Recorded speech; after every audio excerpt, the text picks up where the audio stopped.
week we're going to be discussing Rajvinder Kaur from the UK by way of India. Now, before I get into it, fellas, this is a PSA. A PSA. You're going to have to check your mother before your wife has to check your mother, okay?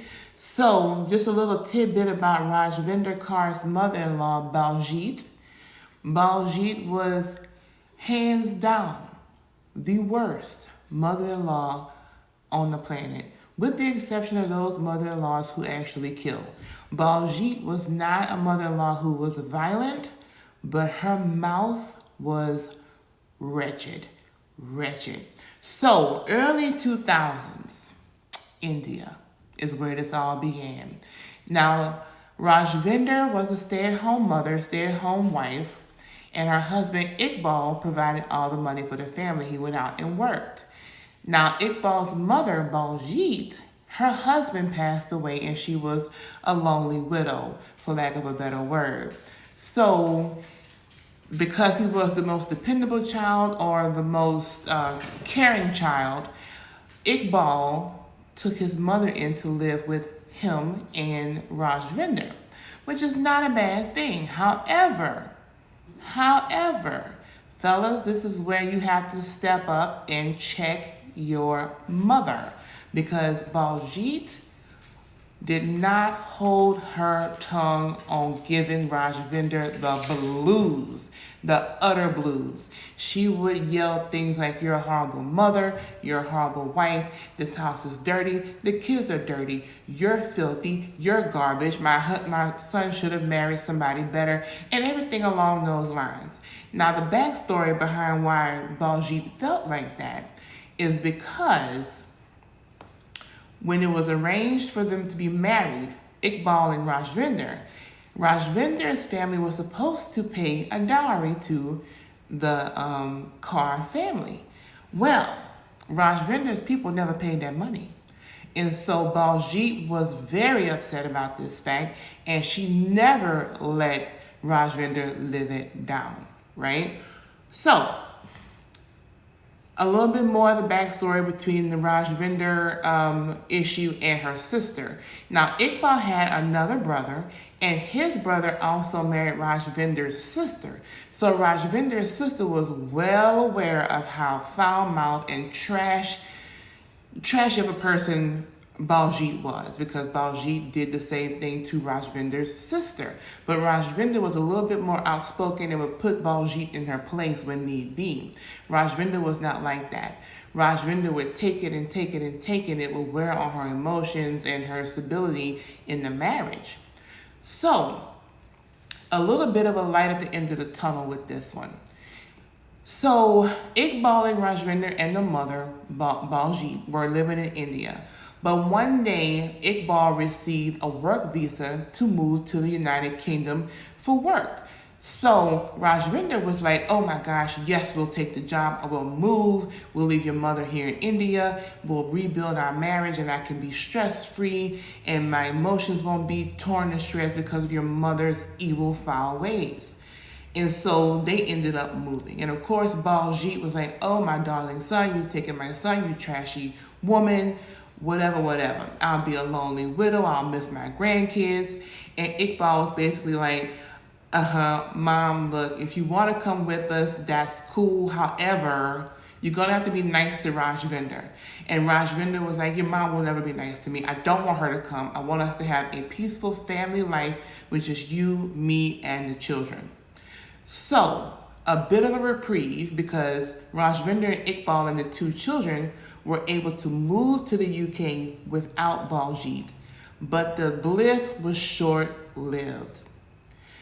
Baljit starts this whole to-do about, "Oh, my son, you're so far away. I miss the grandchildren. I'm home all alone. Your brother doesn't check on me, blah, blah, blah, blah," right? And so Iqbal falls for the whole spiel, hook, line, and sinker. And he lets his mom come to the UK to stay with them again. But he tells Rajvinder, look, it's only going to be for 6 months. She misses her grandkids. She misses her son. Just deal with it for another 6 months and we can send her back home. Rajvinder is livid at this point because she's already voiced her concerns to Iqbal that, hey, your mom is pure trash. She treats me like crap. I don't want to be around her. Iqbal's not hearing any of that.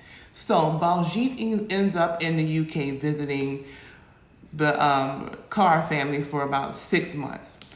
Again, she starts this whole spiel with Rajvinder like, the dishes are dirty, you don't know how to clean a house, the kids are hungry, you're stupid, you're trashy, you're poor, I don't know why my son married you, just undermining everything that Rajvinder did throughout the house the whole day long. Now, mind you, Iqbal was working at the time, so he would leave the 2 women home along with just the kids. And Baljeet would do this type of stuff in front of Rajvinder's children, would undermine her in front of the children. Rajvinder never said anything until Iqbal came home, and of course, over and over again, she would say, Iqbal, your mother is literally tormenting me. Every time you leave us alone, she is non-stop with the degradation, the condescending attitude, and the foul mouth way that she talks to me. Iqbal brushes it off and pretty much tells Rajvinder, my mother is a widow. I have to take care of her. You're going to have to deal with it, Rajvinder, basically. So Rajvinder bites her tongue, and then she ends up, one day, Rajvinder ends up, at home alone again with Baljeet. And just so happened, Baljeet told Iqbal, look, I'm about to go home. And, but it won't be for long. I'm going to go home and spend some time in India, but I'll be back. Baljeet was scheduled to leave in 2 days, literally. All Rajvinder had to do was hang out and chill and bide her time for 2 days.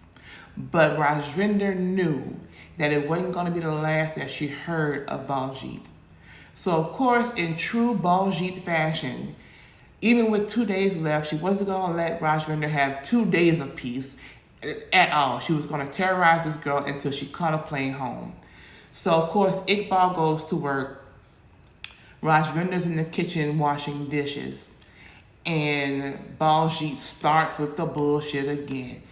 You're trash. The dishes are dirty. You don't know how to keep a house. You don't know how to be a wife. My son should have married somebody better. Your family still owes us the dowry, and on and on and on and on. And so Baljeet finally says, I'm going to take a shower. You're trashy and you're filthy, and I can't wait to get out of here, right? So the whole time, Rajvinder is just washing dishes, just staring out into the out of the window into the yard. Because by this time, Rajvinder has become depressed. Her anxiety levels are on 10 because of her mother-in-law, and she's just all the way broken down on the inside. She has no energy for anything, let alone an argument with her mother-in-law, right?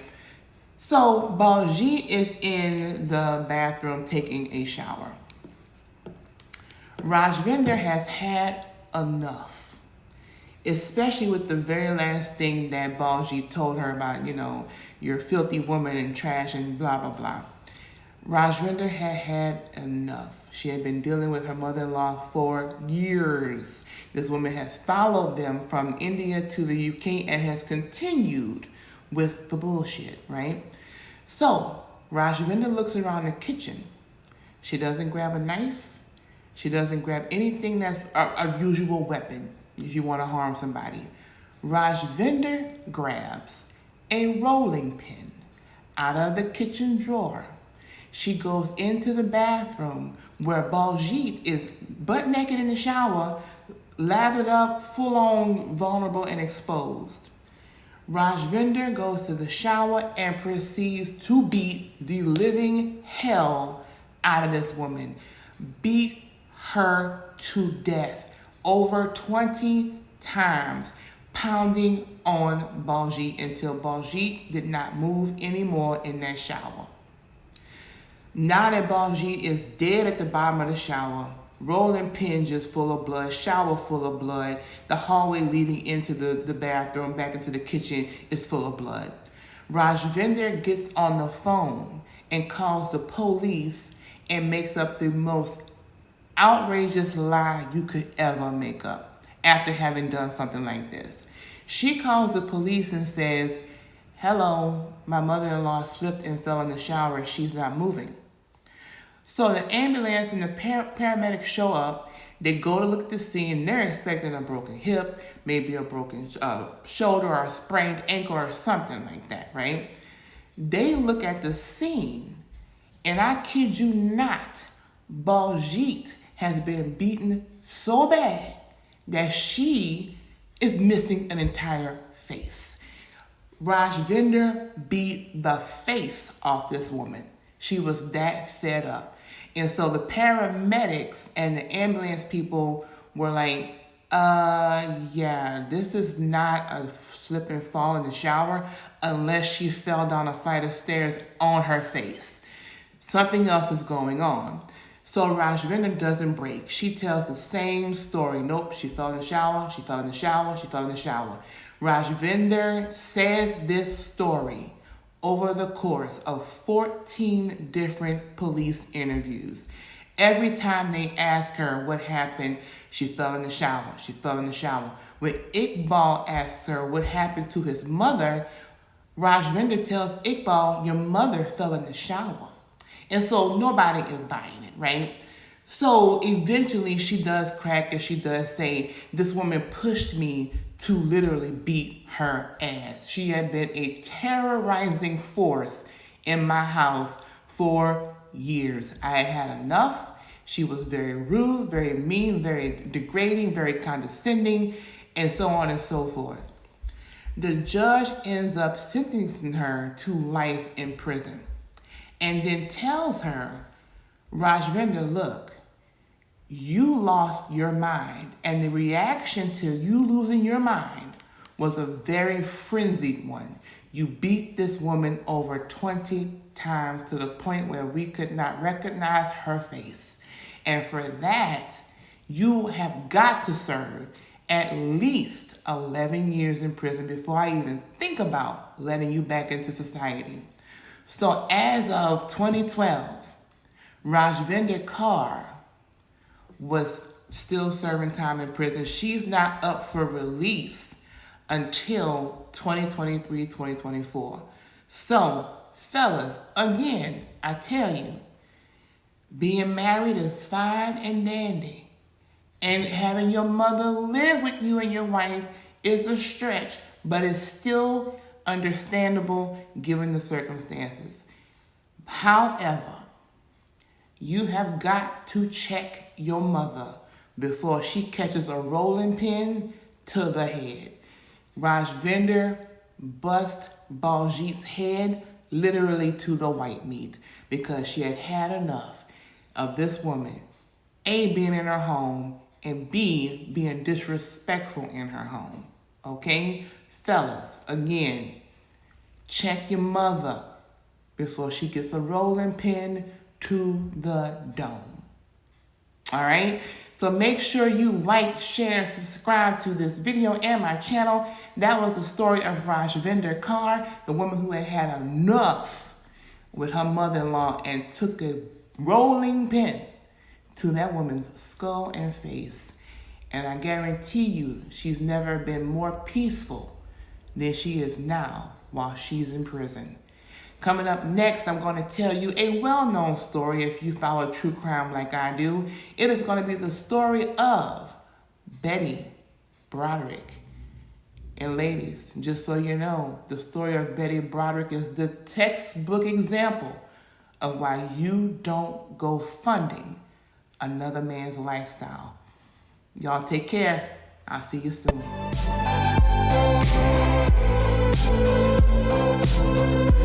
Thank you.